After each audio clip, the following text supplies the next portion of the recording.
વૃંદાવનની પવિત્ર ભૂમિ પર પ્રભુ શ્રીકૃષ્ણની ભક્તિમાં લીન એવા મહાન સંત.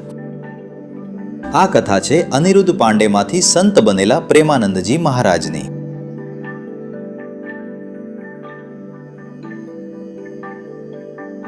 પ્રેમાનંદજી મહારાજનો જન્મ એક સામાન્ય પરિવારમાં થયો.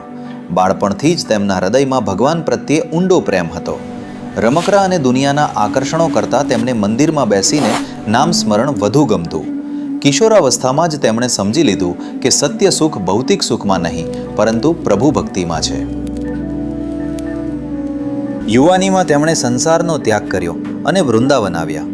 યમુનાજીના ઘાટો પર દિવસ રાત સાધના, જપ અને ધ્યાનમાં લીન રહ્યા. પીળું ધોતી ધારણ કરીને પગપાળા ફરતા, ભિક્ષામાં મળેલું જ ખાઈ આવી કઠોર તપશ્ચર્યા તેમણે અપનાવી. શીત, ઉષ્મા કે વરસાદ કશું પણ તેમની સાધનામાં અડચણ ન બન્યું.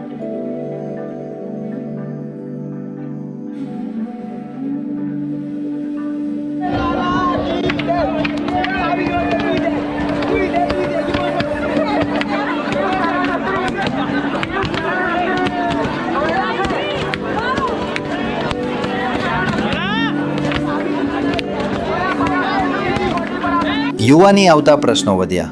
હું કોણ? જીવન શા માટે? સુખ ક્યાં? ભૌતિક સુખ નજીક હોવા છતાં હૃદય ખાલી. આ ખાલીપો કૃષ્ણ નામથી જ ભરાતો.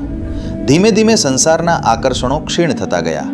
અંતે એક દિવસ નિશ્ચય થયો, સંસાર છોડવો છે, સત્ય શોધવું છે. ઉનાળાની તપશ, શિયાળાની ઠંડી, વરસાદની ધોધમાર કશું જ સાધનામાં અડચણ ન બન્યું. શરીર દુખતું પણ મન શાંત. તેઓ કહેતા, દુઃખ શરીરનું છે, આનંદ આત્માનો.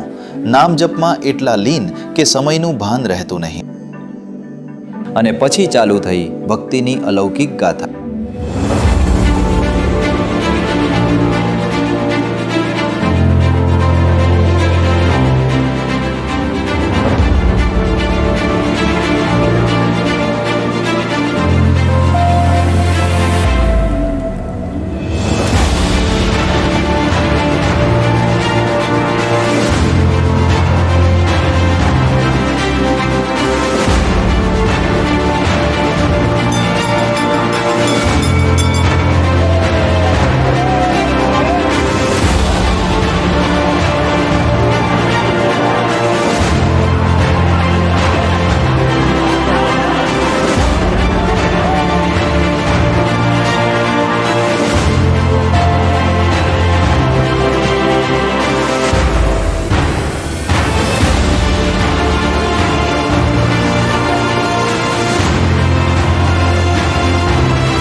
પ્રેમાનંદજી મહારાજને કિડની સંબંધિત તકલીફ થઈ.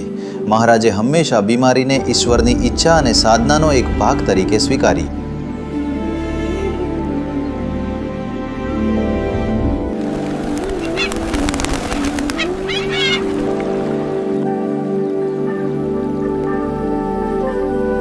ભક્તોમાં એવી માન્યતા ફેલાઈ કે મહારાજને કૃષ્ણ કૃપાના દર્શન થાય છે. ક્યારેક તેમની આંખોમાં અશ્રુ, ક્યારેક અચાનક મૌન, એ ક્ષણોમાં આસપાસ અદ્ભુત શાંતિ છવાતી.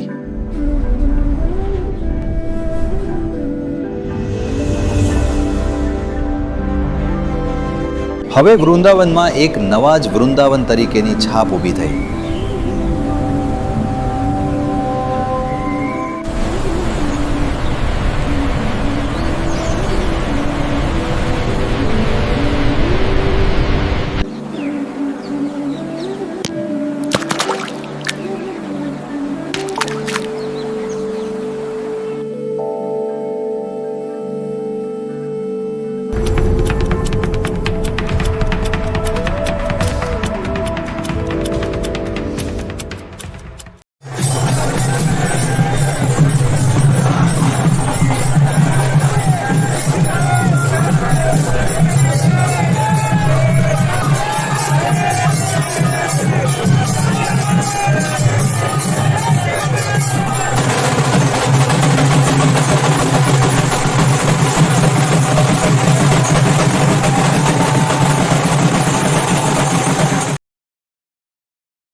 રાધા રાધા રાધા રાધા રાધા